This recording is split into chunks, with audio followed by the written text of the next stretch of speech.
You're tired, aren't you? Not from lack of sleep, but from the invisible weight you carry every day. The weight of caring too deeply about things that feel like they should matter, but don't. You replay conversations in your head. You wonder if they liked you, if you said too much, if you're being judged right now by people who barely know you. Somewhere along the way, the need to be understood became a prison, and the more you try to fix it, the more exhausted you feel. But what if the problem was never out there? What if the storm isn't in your life, but in your mind, and it only keeps raging because you won't stop feeding it? Today, we're stepping into a truth most people spend their entire lives running from. It's uncomfortable, it's confronting, but it's also the doorway to something rare, a kind of peace that doesn't come from controlling the world around you, but from finally letting it go. So stay with me. Don't just watch, listen.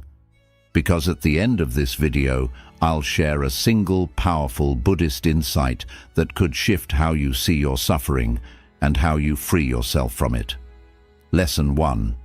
The reaction trap and the power of the pause. We often think we're tired because life is too loud, but the real exhaustion, it comes from how often we flinch internally at every opinion, every judgment, every moment that doesn't go our way. You brace yourself against the world as if it's out to harm you. But what if the real struggle isn't the world? It's your expectation that it should always feel gentle.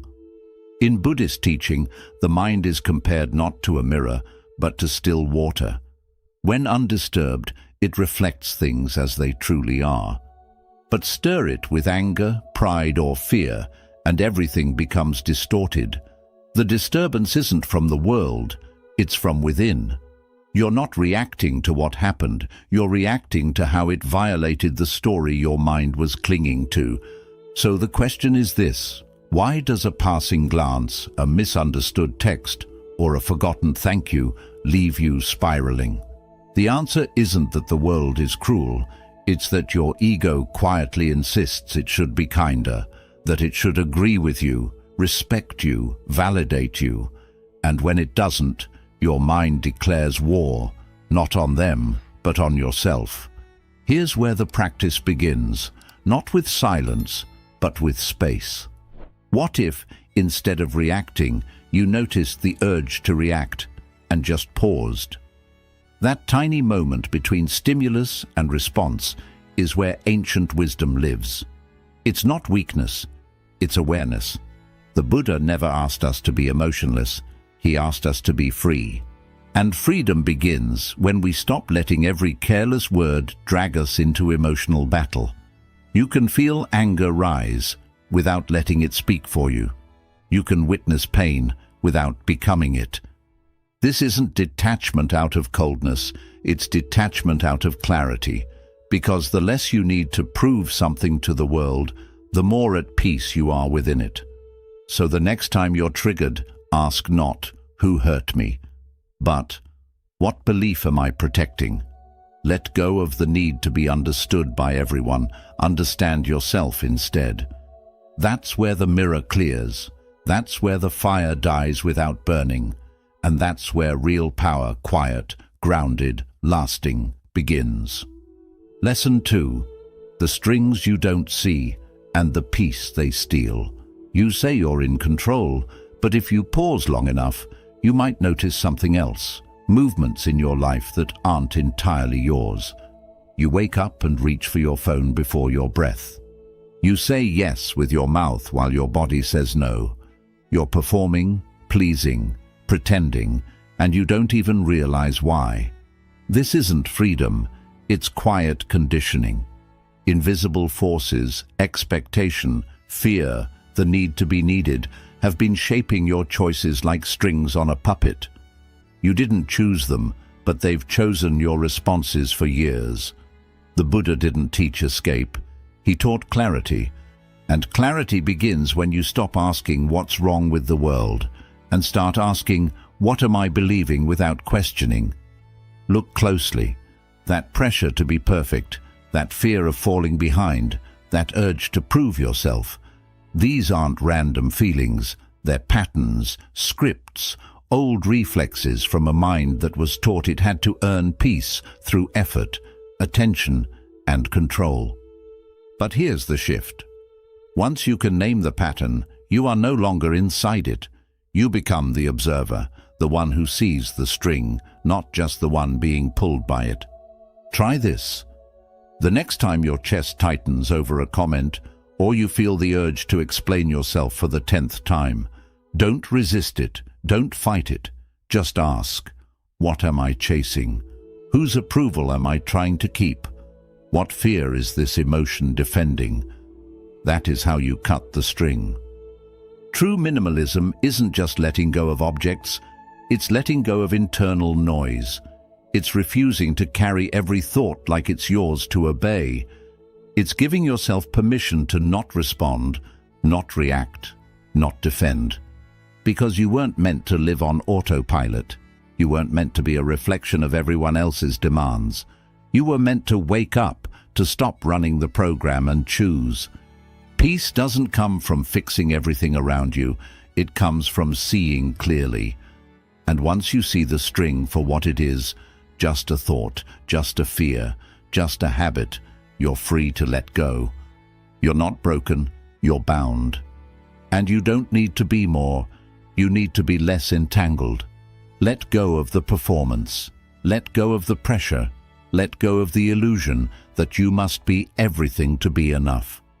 You are already whole beneath the strings. You are not the puppet, you are the hand that can finally gently put down the script. Lesson 3. The art of letting go, where real peace begins. We live as if holding tighter will save us, as if gripping to people, plans, and perceptions will somehow guarantee peace. But the harder you hold, the more life resists. It's like trying to catch wind with closed fists. You just end up tired, tense, and empty. Have you ever wondered why you feel so drained, even when nothing dramatic is happening? It's because your mind is always clutching to outcomes you can't control, to the fear of being misunderstood, to the endless weight of needing to get it right. Buddhist wisdom doesn't promise a perfect life. It invites you to stop demanding one, because suffering isn't found in what we lose, it's born in the grip that refuses to let go. The truth is uncomfortable. You don't need to fix every misunderstanding. You don't need to prove your heart to people who've already decided who you are. You don't need to make everyone happy. That's not your burden. It never was. What if peace isn't something you earn by getting everything right, but something that naturally appears when you stop trying so hard? Imagine your mind as an open sky, and every worry, every judgment, every expectation is a balloon you're clinging to. One by one, let them go. Watch what happens. The sky doesn't collapse, it clears. Letting go doesn't mean you stop caring. It means you care wisely. It means you choose where your energy flows and what truly deserves it. You don't have to shrink your heart, only your attachments. Start with small rebellions. Don't chase every notification. Don't answer every critic. Don't explain your soul to those who only hear noise. Protect your stillness like it's sacred, because it is. Ask yourself gently, what story am I still gripping today? Who am I trying to impress? What am I afraid will happen if I just let go? The answer is not collapse. The answer is clarity. Because when the need to control dissolves, your natural state, peace, returns. Not as a reward, but as a remembering. You were never meant to carry so much.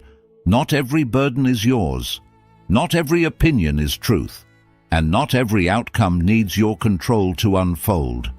Let go, not out of weakness, but because your soul is tired of gripping. Let go, not to escape life, but to enter it more fully. That's the shift. And that's where peace no longer visits, it stays. Lesson 4. The shift that sets you free. There's a moment, small but powerful, when something inside you whispers, wait, maybe I'm not my thoughts, and everything begins to change. You've spent years believing every word your mind says, that you're behind, that you're not enough, that you must fix, prove, earn, chase. And so you do. You run in circles inside your own head, mistaking the noise for truth, the storm for self. But here's the shift. You are not the storm. You are the sky that holds it. In Buddhist wisdom, this is where freedom begins. Not by controlling your thoughts, but by seeing them clearly. Thoughts will come. Doubts, fears, judgments. They arrive like weather, but weather is not the sky, and thoughts are not you. Next time anxiety tightens its grip, try this. Don't say, I am anxious. Say, anxiety is present. Don't say, I'm failing. Say, the mind is telling a failure story. That one change turns chaos into clarity, because once you stop identifying with every mental twitch, you stop reacting like your life depends on it. You stop arguing with shadows. You start witnessing instead of absorbing. This is the essence of mindfulness, not silencing your thoughts, but watching them drift by, without boarding everyone like it's a train to your truth. The mind will say, they don't respect you.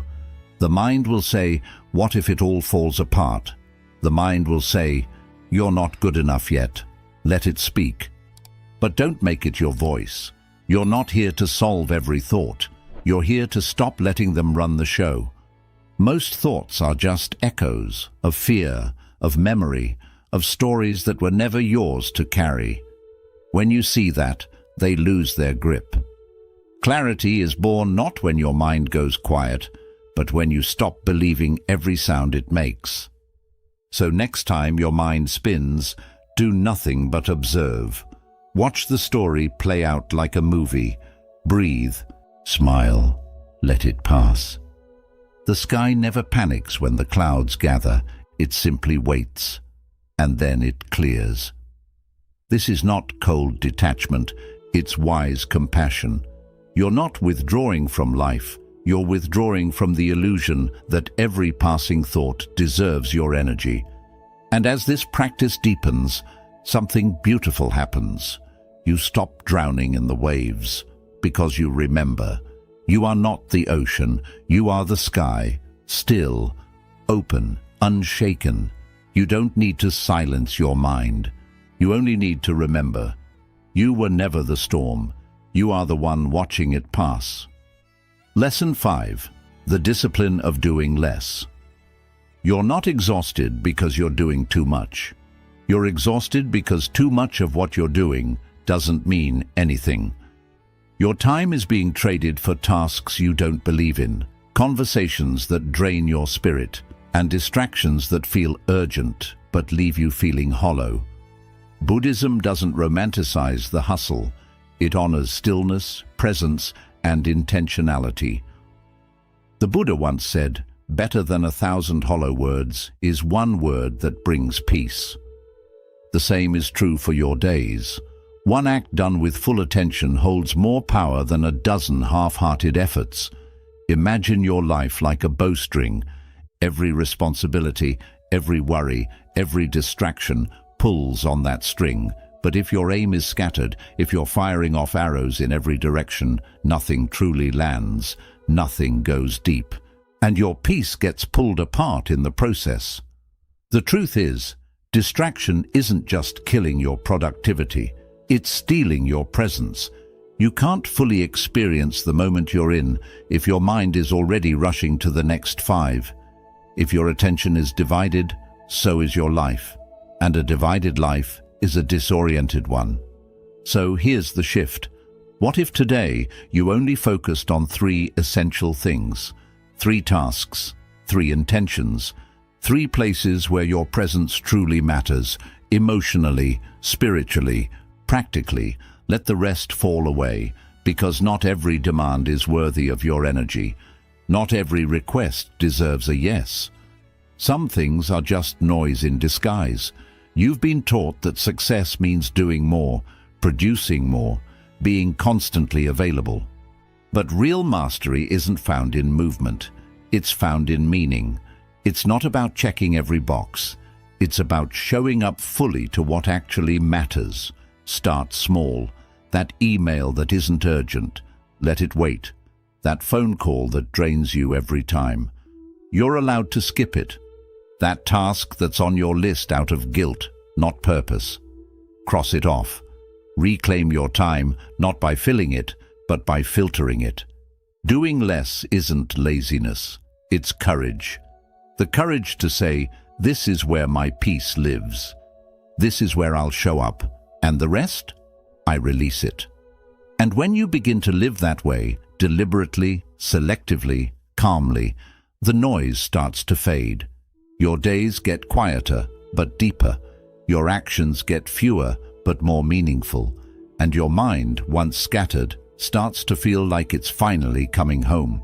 So ask yourself, what's one thing I can remove from today, not to fall behind, but to feel aligned? What if success was never about finishing everything, but about feeling whole while doing only what truly matters? You weren't built to every task. You were built to move with clarity, to act with precision, to live like a single arrow, steady, intentional, and at peace. Do less, but do it better. Not to shrink your life, but to finally deepen it. Lesson 6. Let go of the inner drama. There's a storm inside your mind. But what if the way out isn't through control, overthinking, or analyzing every wave? What if the real freedom comes from no longer needing to fight the storm at all? Most of the suffering we carry doesn't come from what's happening. It comes from the story we tell ourselves about it. A short message, a delayed response, a glance, and suddenly your mind builds a whole narrative. They're upset. I did something wrong. I need to fix this. But stop and ask yourself, did anything actually happen? Or did your thoughts just spin a fiction and you believed it? You see, your mind is a storyteller. It's constantly casting you in roles. The one to blame, the one to fix, the one who's not enough. And if you're not careful, you'll live in those roles, responding to problems that don't exist, fighting battles that were never real, exhausting yourself over nothing. Buddhism teaches us something radical. You don't have to engage with every thought. You don't have to believe every feeling. You can simply watch, like the sky watches the clouds, like the ocean watches the waves. The next time your mind starts spinning, pause. Don't react. Don't solve. Don't feed the drama with more thinking. Just step back and observe. Ask yourself gently, is this real, or is this just a mental movie I'm watching? That one question can create space, and space is everything. In that space, you reclaim your peace. You shift from being the actor trapped in the script to the quiet witness who doesn't need to participate. You don't have to fix everything to be okay. You don't need the world to align with your expectations to feel grounded. In fact, the moment you stop needing it to, your peace becomes unshakable. Here's your practice. Let go of one inner drama today. Just one. The loudest one. The one that's stealing your attention. Let it play without reacting. Watch it without joining the story. You'll be surprised how quickly it loses power when you stop giving it energy. Because sometimes the strongest choice isn't to fix the thought or resist the emotion. Sometimes the strength is in doing nothing at all, just standing still and letting it pass. You are not the chaos. You are the space around it. You don't have to silence the storm. You just have to stop standing in the rain. Lesson 7. Stay open. When pain arrives, our first instinct is to close. We retreat, tighten, brace, convinced that protecting ourselves means surviving. But here's the uncomfortable truth. Real healing doesn't happen behind walls. It happens when you stay open, especially when it's hardest. The heart, like a flower, doesn't bloom by avoiding storms. It grows through them. And Buddhism offers us a powerful but difficult truth. We only suffer because we cling. Cling to comfort, to control, to how we think things should be. But clinging often wears a clever disguise. It shows up as shutting down, as guarding ourselves, as pretending we don't care. Think back to a time you were hurt, not physically, but emotionally or spiritually. Did you close off? Did you pull back, shut others out, numb the pain just to cope? That's human, but it's also where deeper suffering begins, because what we resist persists. What if the real strength isn't found in armor, but in softness, in choosing to stay emotionally present even when it stings? This isn't about being naive. It's not about tolerating abuse or letting people walk all over you. It's about remaining human, even in pain, when everything in you wants to shut down. When you feel that tightness in your chest. Pause, breathe. Don't run from it. Don't numb it. Ask yourself gently, what am I closing right now, and why? Is it fear? Is it shame? Is it protection? Or just habit? Then, without forcing anything, breathe into that space. Let it soften just a little, not because the pain is gone, but because you've stopped resisting it. And in that moment, you've reclaimed your power. You see, shutting down doesn't actually protect you, it just traps you. Inside old stories, recycled emotions, and walls that become cages. Staying open is what allows the pain to pass through, instead of take root. It's what prevents discomfort from becoming identity. So here's your quiet practice. Next time life stings, don't collapse. Stay. Breathe. Notice what closes and gently ask it to loosen. When you're offended, soften. When expectations aren't met, remain present. When fear knocks, open the door and realize it's just a messenger, not a master. Emotional resilience isn't about being unshakable. It's about choosing to stay soft, even when it hurts. And that softness is powerful. It tells your nervous system, I am safe. I don't have to shut down. That's not weakness, it's wisdom. It's a strength so rare, it almost looks like surrender. But it's not surrender to pain. It's surrender to truth. So, ask yourself now, where in your life have you hardened? What would happen if you allowed even a small part of you to reopen, just for a breath, just for a moment? Because the heart that stays open, even after breaking, isn't fragile. It's expansive, and that expansion, that's where freedom begins. Lesson 8. Cut the rope of expectations.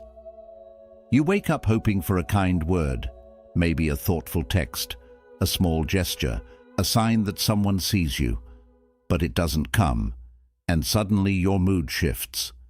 Not because life has wronged you, but because somewhere deep inside you were holding a silent expectation. A rope pulled tight. Expectations are invisible threads we wrap around people, moments, even ourselves, hoping they'll hold everything together, but more often than not, they quietly strangle our peace.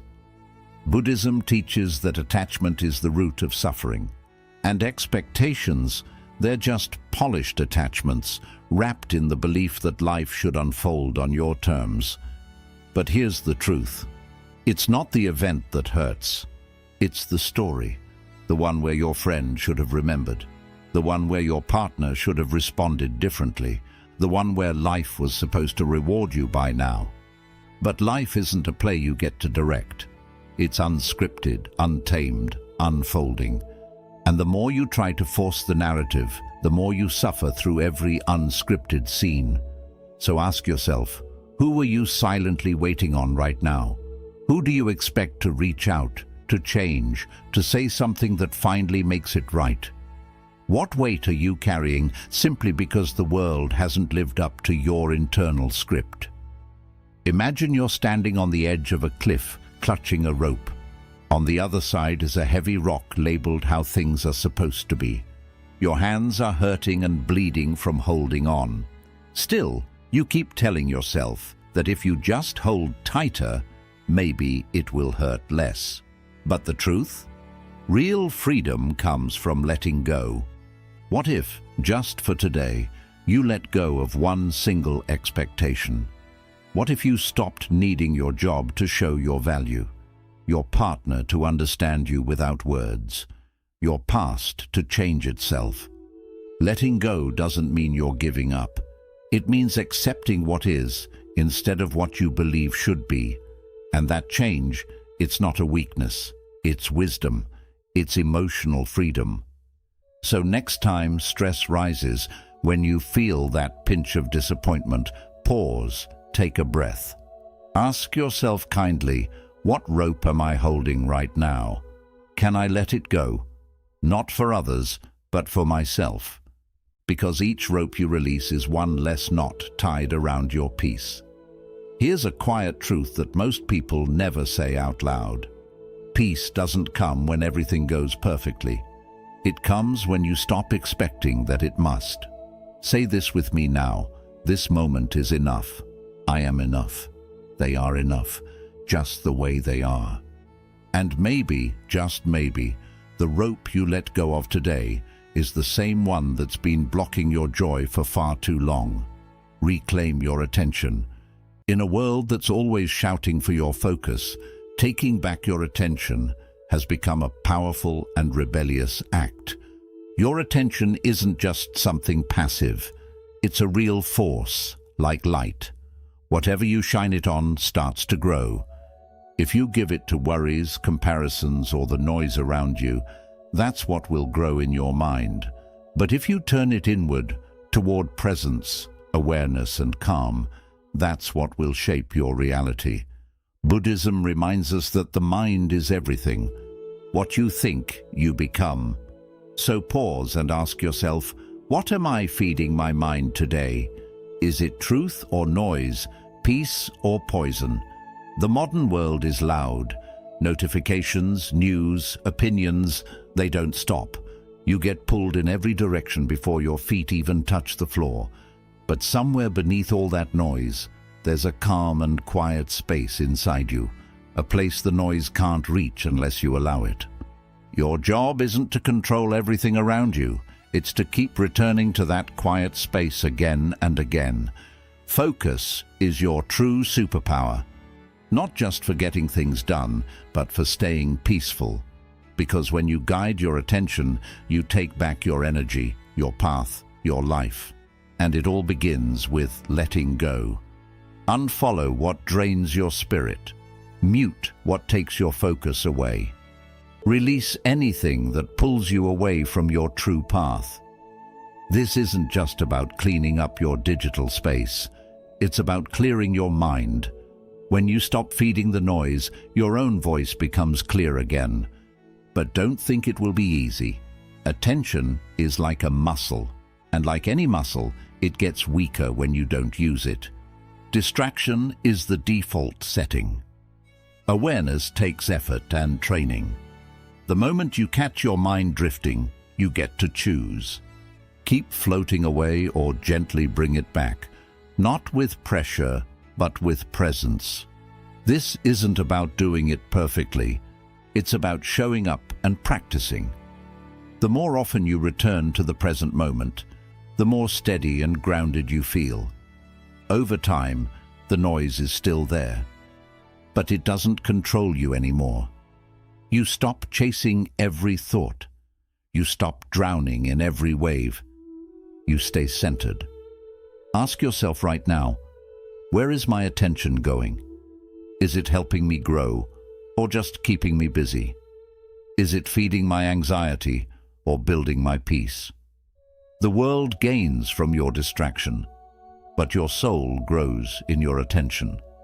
When you decide what to focus on, you decide what kind of life you're creating. Because here's the truth, you're not without power. You're just unfocused.